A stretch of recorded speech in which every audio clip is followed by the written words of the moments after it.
Just an ugly, ugly loss today for the 49ers, losing 26 to 21. Turnovers and special teams are what just completely dismantled this game. Special teams has not improved. Brock Purdy, 3 turnovers just by himself today, guys. Unbelievable, unacceptable. Niners are now 3-1. Let's talk about it.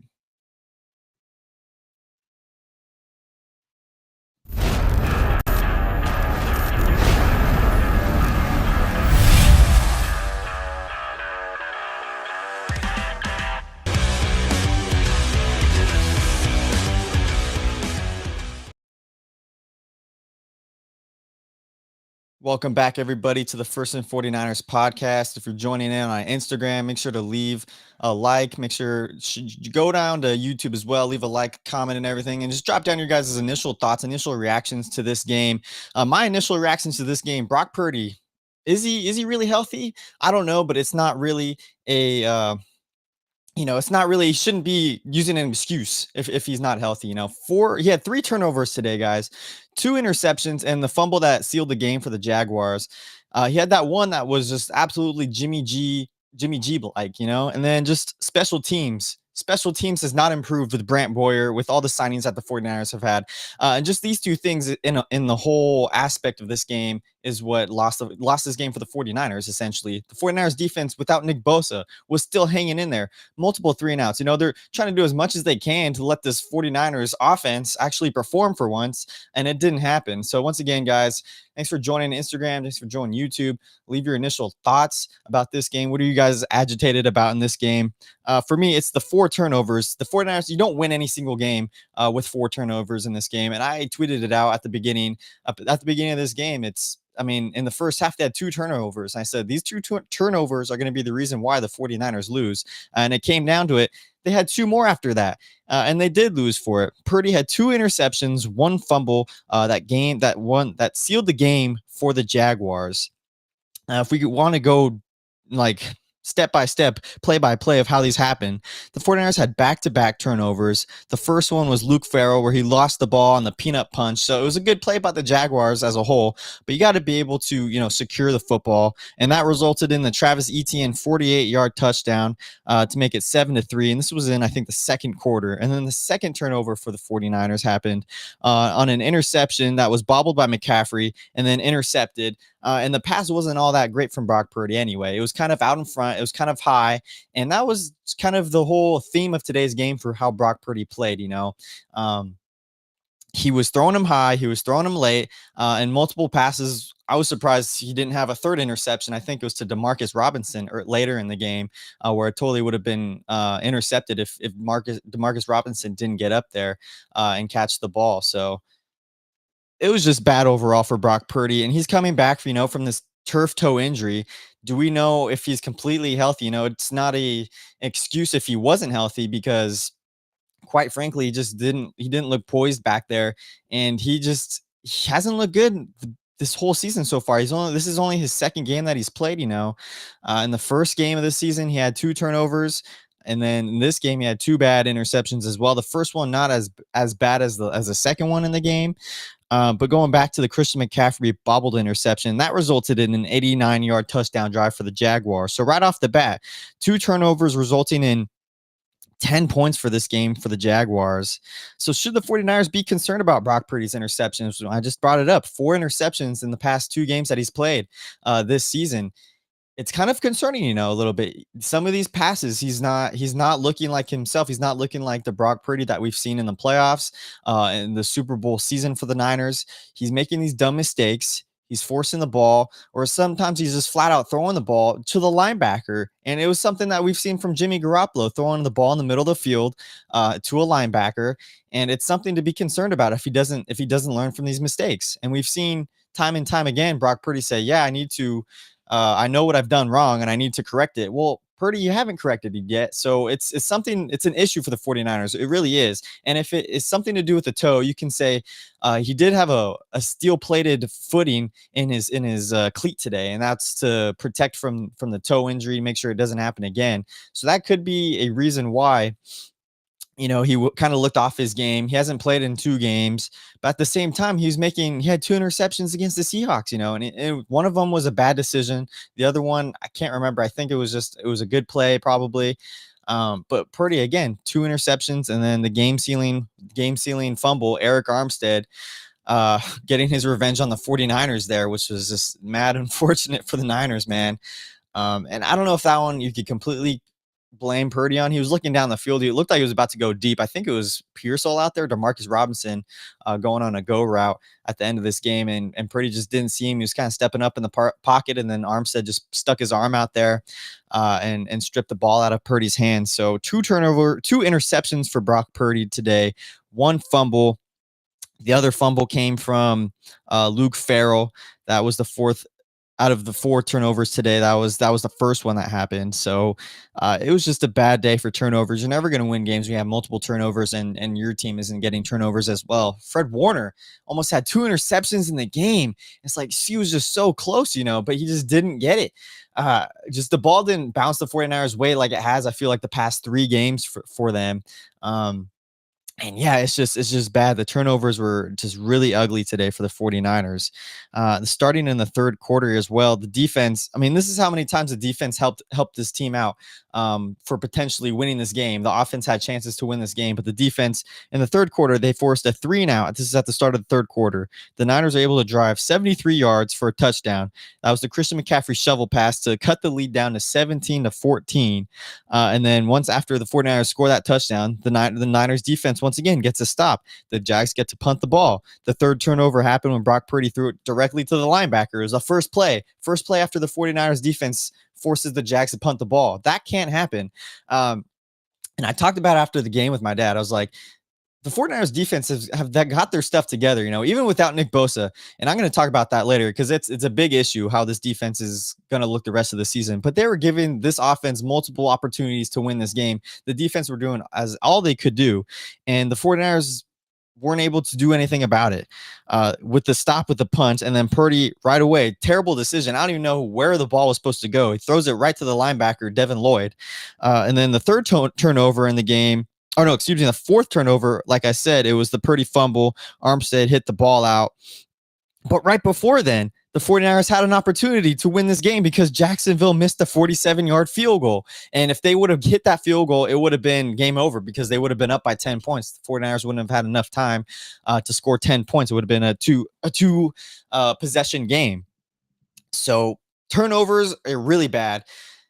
Brock Purdy, is he to blame?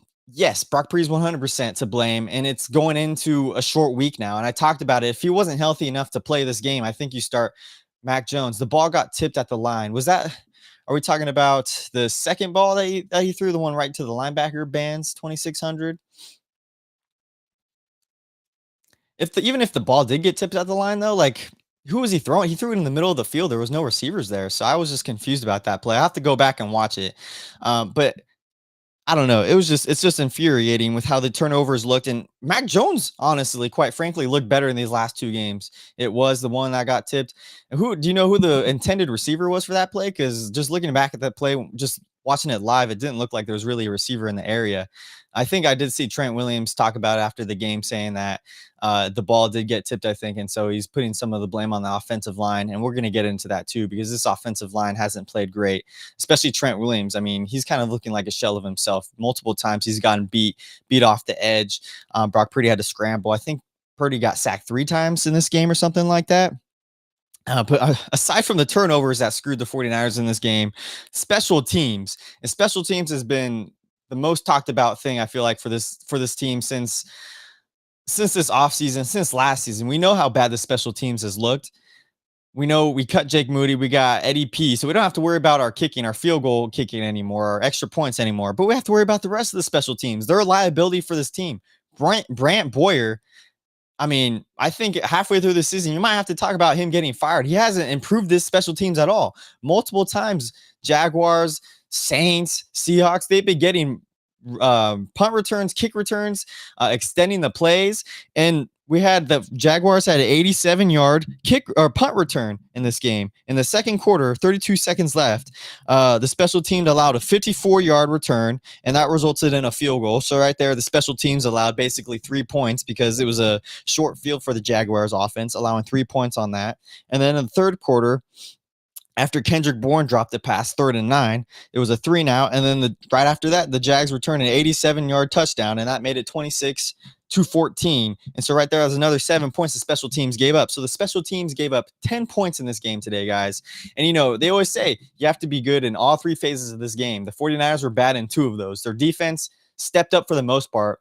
And this offense of the special teams was absolutely atrocious today. And when your special teams gives up 10 points like that, basically, it's practically game over. Just terrible, terrible stuff, man. What's up, Niners faithful? And then what else? What else do the special teams do? So I said they allowed 10 points in this game. In the fourth quarter, after the 49ers 92-yard touchdown drive from the Jake Tonjes, what was it? It was a screen pass for the touchdown. Chase Lucas, personal foul on the kickoff. This was in the fourth quarter. The Jags got the ball on the 44-yard line.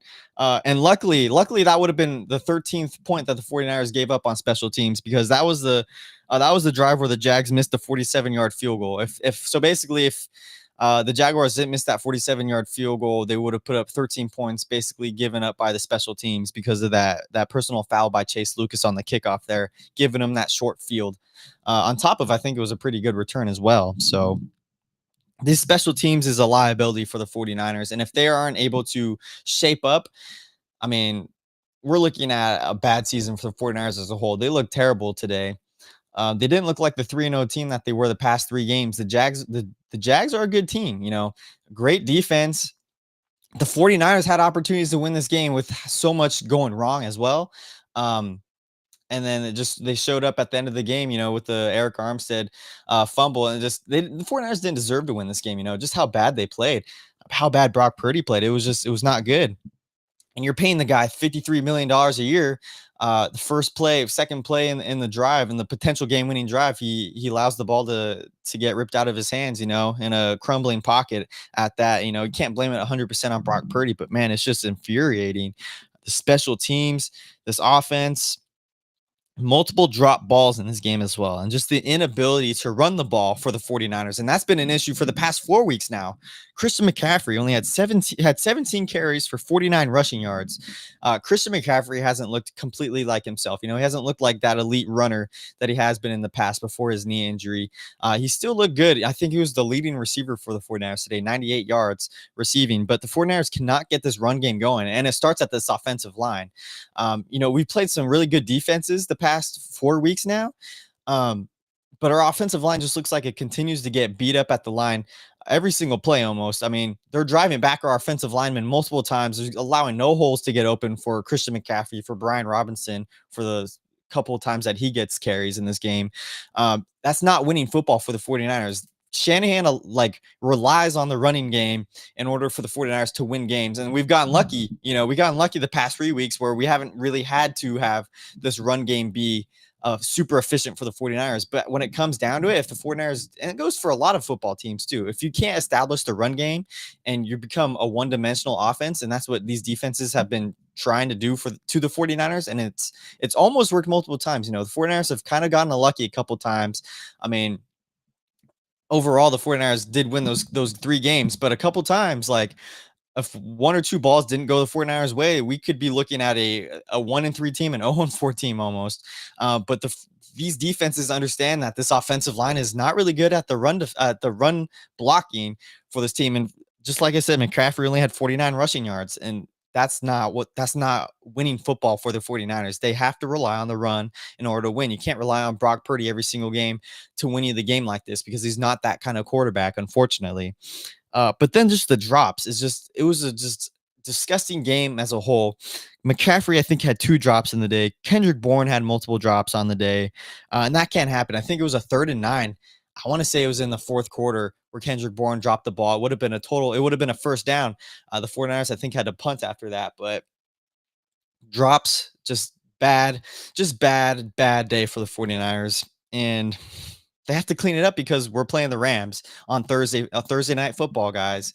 And if they play like that, you can expect the Niners to get absolutely blown out by the Rams if the 49ers play like how they did today with the turnovers, with how special teams is played. It's not good. The defense was absolutely completely different as well without Nick Bosa.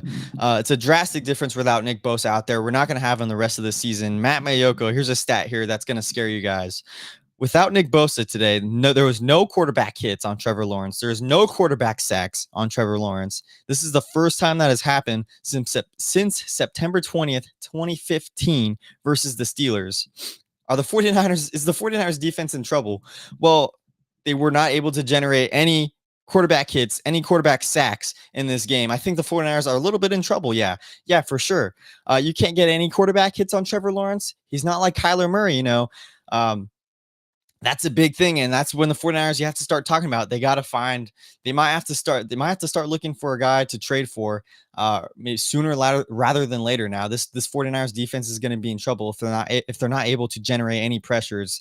You know, Bryce Huff was kind of not existent in this game. I didn't see a lot of Michael Williams in this game, so it's kind of crazy to see how much this defense relied on Nick Bosa to generate pressures in this game, and I'm kind of scared about it, guys. And I didn't think this team was 100% a Super Bowl caliber team to start with.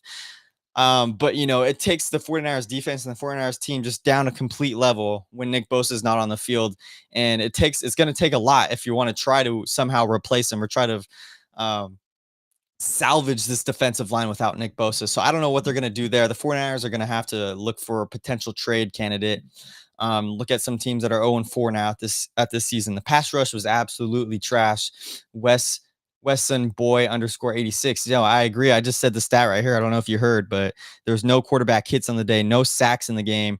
If the 49ers defense can't do that the rest of the season, you know, we're looking at going to be 4-0 going to the Rams. If we're going to lose to the Rams and be 4-1 on the season, I was going to be kind of excited. But the fact that the 49ers defense was able to keep this offense in the game for as long as they did without having a pass rush was kind of impressive for sure. And that's the Robert Saleh kind of effect. But yeah, if you don't have pass rush going into this Rams game, you can expect Matthew Stafford, you know, sit in that pocket all game long and just dicing up this 49ers defense. And that's what Trevor Lawrence did a little bit today, you know, especially without Ronaldo Green out there. Darrell Luter didn't look too good. Not to say Ronaldo Green looked too good out there as well, but it was just bad football as a whole. But those are my thoughts mainly. Pass rush without Nick Bosa is completely different without him out there. 49ers turnovers, Brock Purdy needs to, you know, step up his game, even if his toe is not 100%, but he looked bad out there. Mac Jones, the past 2 games looked better than him. Even before Brock Purdy got injured, Mac Jones, if you want to compare Brock Purdy in the first game of the season with Mac Jones the last 2 games, Mac Jones has played better so far. And I'm not talking about a quarterback controversy, but I'm just saying when you pay a guy 4 turnovers, surrendered a punt, return, and lost by 5. Yeah, special teams and the 49ers offense, aka Brock Purdy today, it's not winning football when you do that. And it was just absolutely gross game for the 49ers today. And it didn't look like a 3-0 game. It didn't look like a 3-0 team today. I'm really concerned about this Rams game now. I think we're going to be 3-2 now coming Thursday. Guys already battered up. Not to forget 6 drop passes today. Yeah, I was trying to figure out who the other 2 passes were. I think it was McCaffrey, the drop passes. KB, I think, had 2 drop passes, a crucial drop pass on 3rd down. You can't have that. And, you know, that stuff can get corrected, but against the Jags, like you expected the 49ers to win this game if they're that good of a team, you know. And not even to mention too, I just want to shout out Jawan Jennings as well, though. The man is literally playing without a shoulder. He's literally playing without an ankle. And then today on the 2-point conversion, he just got absolutely obliterated, held onto the ball for the 2-point conversion. And I think it was like his side or his oblique. The dude is out there just basically on like one arm and one leg, just running, carrying this team on his back almost. KB drop was awful. No, it really was. But shout out Jawan Jennings, man. The dude is a warrior. Like he's playing literally with like one healthy limb out there. Hopefully he's going to be okay, but dude has been getting battered every single game. And hopefully now Ricky Pearsall, his knee injury, and I'm going to talk about that a little bit in the press conference. Hopefully you guys will be able to hear it. But I mean, man, 49ers injuries, it's just bad stuff for the Niners. Here, let me pull up KBR here. Here's Kendrick Bourne. Let me know, guys, if you can hear it as well. Because last time I tried to play stuff on my phone in this chat and it wasn't able to. You weren't able to hear it. So tell me if you guys can hear this. That's how I look on it from my end. This is Kendrick Bourne after the game. Nah, I wouldn't call it rust. I think it's just building a relationship. I got to catch the ball, so that's how I look if you guys can hear that. End. I felt like I was in like the wrong spots in a little bit, like just that's how I felt. So just got to be in better spots for Brock, give him a better target. So I kind of look at it, from my standpoint, not from his. So, but just next week, just working through the week and trying to keep building that relationship. So there's Kendrick Bourne just talking about his drop pass. At least he was showing accountability for it. He's got to catch that. That could have been a difference maker in this game if he would have caught the pass. Then we got Shanahan talking about the game. This is KBR with the 49ers going into accountability. I love it. Yeah, I love it too, but I'd love better too if Kendrick Bourne just caught the passes and we wouldn't be having this conversation after the game saying that he needs to catch these balls, But yeah, accountability, you want to see it. You don't want to like pass along saying, oh, it wasn't my fault. But yeah, you got to love the accountability. This is Shanahan talking about the 49ers short week to prepare for Thursday Night Football. Shanahan and Fred Warner aren't buying the narrative that this week was a trap game. I never got the sense that it was a trap game, so I don't know who was talking about that. This is Shanahan. Get to sleep. Kyle, a lot of people will say this was a trap game with your, Rams looming in just a few days. Did you feel that at all? That it was? Can you guys hear that? Well, you get the fast start, and then what do you do to kind of make sure that you're ready for? We didn't think it was a trap game at all. Been watching film on them all week. We knew they were a good team, and we knew we'd have to play really well. And regardless of what we did playing wise, when you have 4 turnovers and get 0, that's kind of obsolete. But you can't let 1 become 2. We got a game here in 4 days. Guys got to get home, get to sleep, start recovering right away, and we'll get the players in on Tuesday. Fred, the term trap game gets thrown around a lot. Did that feel a little bit like that? What this was? No, not at all. Not at all. I think that's a great football team right there, and we didn't play good enough to win that game at all. The fact that we were even still in that game, down 5 with an opportunity to win it, having been down 4-0 or 3-0 up at that point in the turnover battle with a special teams touchdown, you would have thought that we'd be getting blown out by 20 to 30 at that point, right? So, didn't play good enough to win at all. I look at opportunities that were missed, by me. I had 2 opportunities. This Fred Warner talking about it too. Him and Shanahan both said it wasn't a trap game. And the Jaguars are 2-1. Now they're 3-1. I didn't think it was a trap game at all, but surprisingly, like Fred Warner said, that the Niners didn't get blown out like that. Definitely nervous about Rams game now. I know too many fans that's going to talk too much, so much. I know. But the thing is, even though the 49ers did play this bad today, especially during division games, I feel like games are so much different because the teams know so much about each other. So I think hopefully as long as the 49ers just play complementary football, it'll be a good game, even considering how bad they played this week. And even on a short week, it's going to be tough. But both teams are on a short week as well. So hopefully it's a better game. Ricky Pearsall and KBR said, I fell pretty hard on my knee trying to catch a ball down the sideline in the third quarter. I went out for one more play and felt a little bit of pain. I just kind of shut it down from there. Hopefully Ricky Pearsall is okay. Yeah, he did look like he hurt his knee out there, and he's been dealing with the knee since this last week as well. He's our best receiver out there right now. So if we don't have him going into this Rams game, it might be a completely different game as well. Sticky Ricky is what I like to call him. The guy's got sticky hands, guys. I love his hands out there. He's fast, and he was leading the league in receiving yards. So hopefully Ricky Pearsall is okay. We'll have to learn more about him later on. And then this is Brock Purdy on the 49ers, 4 turnovers, including his 2 interceptions and a fumble. He said, we can't do that. It's the NFL, and it starts with me throwing better balls and being smart with the ball. So, I mean, essentially, Brock Purdy has said this multiple times now. He said that he needs to be smarter with the ball, and he needs to make better decisions, Has Brock Purdy done that yet, though? He has not. And when is this transition? When is this change going to happen for Brock Purdy? And this is what I'm concerned about. I don't want to see him regress now that has this big old contract. And I'm just scared. I'm scared, guys, because that that interception to that linebacker. We saw it again in the Seahawks game in week 1. It looked like Jimmy Garoppolo out there throwing that interception. I'm scared of it. I didn't like to see that. Rick Diaz on YouTube, my friend, good evening. I'm coming from Chicago. Listen very carefully. I'm really disappointed. What's gonna happen on Thursday? Could it get worse? I don't know. Thanks for coming on here, Rick Diaz. I appreciate it on YouTube. If you guys are on Instagram, make sure to hop over on YouTube as well. Yeah, great to see you all the way from Chicago. What's gonna happen on Thursday, though? I mean, if Brock Purdy played the way he did today, it's another loss for the 49ers for sure. Do I think Brock Purdy is going to play like this again? I don't think so. Hopefully it's always a different game plan, especially going against your division rivals. So I think it's hopefully a more competitive game. But when you also have 6 drops in this game, it wasn't completely on Brock Purdy because there's a couple times the 49ers could have had some drives going. Christian McCaffrey dropped a couple. Kendrick Bourne dropped a couple.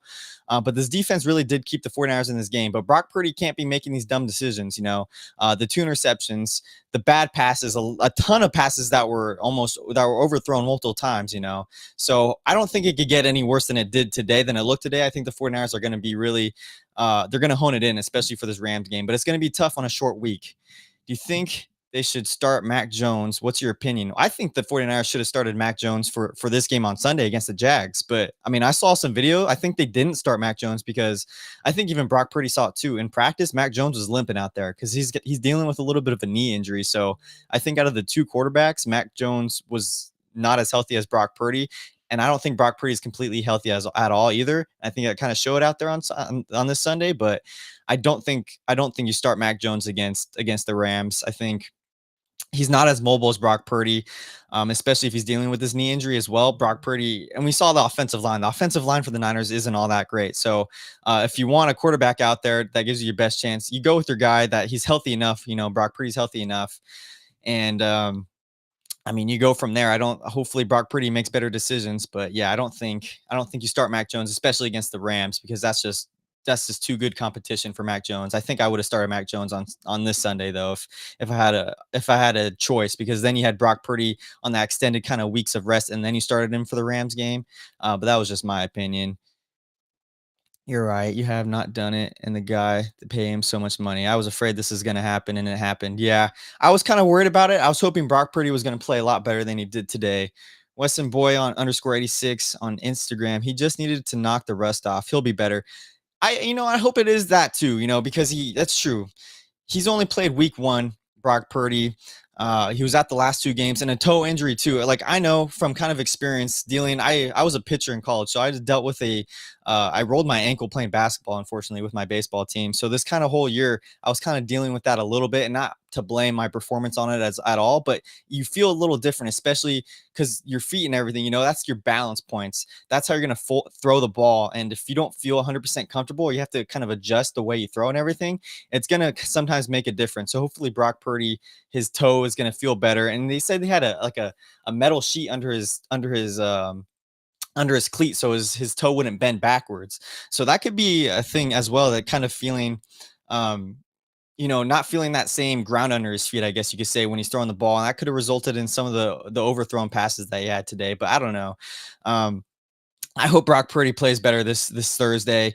But I mean, I think that's all we could say about that. Let me see if there's any more things on Kane Beard to talk about. Let's see. Brock Purdy said that he took accountability for his turnovers. Upton Stout, Richard Sherman, and the rest of us couldn't believe this pass interference call. I think this is the last thing we talk about. I don't know if you guys saw the pass interference call. This is what Stout said. Personally, I didn't think it was as a penalty, but I can't argue with the ref. It is what it is. I just got to make a play on it next time and figure out how I can fix it. Yeah, I don't know if you guys saw that PI call on Upton Stout. I thought it was a great play. He barely even touched the receiver there. It would have been an interception. That could have changed the whole game for the 49ers too. But ultimately the refs called it a PI, and they didn't even go back to that play. So I was kind of confused on that. Really, really annoyed. But overall, guys, Brock Purdy with the 3 turnovers on the day, really bad, just a really bad game for him, and really bad game on the special team side of things as well. If the 49ers continue to play like this, especially on special teams going in against the Rams, just even going the rest of the season for the 49ers, it's a doomsday, guys. And I don't know how many games the 49ers can win this season. But yeah, I think I'll leave it at that, guys. Just didn't want to talk on here too long, especially Sunday night football going on. So thank you so much, Rick Diaz, for coming on here. I appreciate it. All the way from Chicago, diehard 49er fan. Hope to see you on here again. I'm going to be hopefully going live tomorrow with Rich or another 49ers account. So make sure you guys stay tuned in for tomorrow night and Monday night, talking more football, more 49ers. But that's it, guys. Niners lose 26-21 in a really ugly, really ugly loss for the 49ers. And hopefully they're able to clean it up. Hopefully they're able to get healthy enough for this Thursday night against the Rams. Thank you guys once again for joining. Go Niners. Stay faithful, baby. Man, tough game. Touchdown! San Francisco!